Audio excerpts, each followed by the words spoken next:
Joylarda o'tayotgan sayyor qabullar xalqning dardini eshitish, ularning muammolarini hal etishda shak-shubhasiz kutilgan natijalarni bermoqda.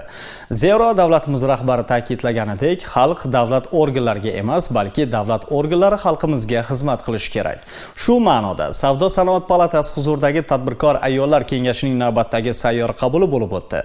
Unda tadbirkor va o'z biznesini boshlash istagida bo'lgan xotin-qizlar ishtirok etdi.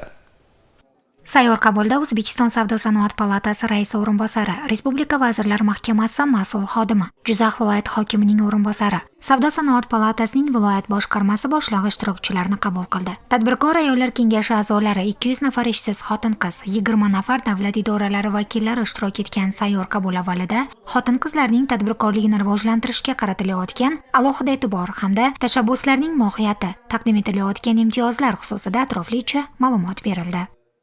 Butun respublika tadbirkor xotin-qizlari uchun forum tashkil etildi.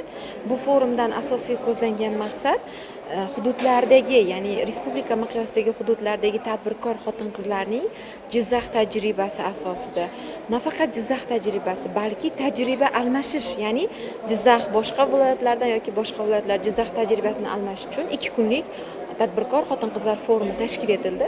Forumning ilk kuni mana shunday tadbirkorlar sayyor qabuli bilan boshlandi.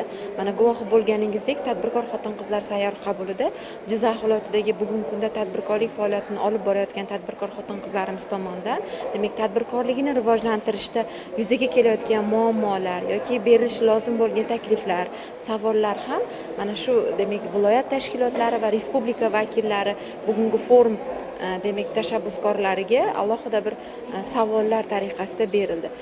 Xotin-qizlar bilan ochiq muloqot tarzida o'tkazilgan sayyor qabulda ta'lim, xizmat ko'rsatish, to'qimachilik va qishloq xo'jaligi sohalari bo'yicha 20 nafar murojaatchining muammo va takliflari o'rganildi. Murojaatlarning 10tasi joyida qanoatlantirildi. Ona va bola sog'lomlashtirish markazi ochganman, jetski massaj va mahalladan imtiyozli kreditlar olganman. Shu imtiyozli kredit 10 millionlik kreditimni olib, shu tadbirkorligimdan muddatidan oldin yopishga muvaffaq bo'ldim. Tadbirkorligimni rivojlantirish uchun, kengaytirish uchun yana shu imtiyozli kreditlarni so'rab, taklifimni bildirgandim, ijobiy hal bo'ldi. Shuningdek, tadbirkorlikni boshlash istagida bo'lgan 20 nafar xotin-qizga 50 milliondan 100 milliongacha bo'lgan vaucherlar, tadbirkorlik kursini muvaffaqiyatli yakunlagan 14 nafar ayolga esa kelajakka o'z biznesini boshlashi uchun imtiyoz beradigan sertifikatlar topshirildi. Tadbir yakunida ishtirokchilar o'z tadbirkorlik faoliyatini yo'lga qo'ygan xotin-qizlarning ko'rgazmasi bilan yaqindan tanishishdi.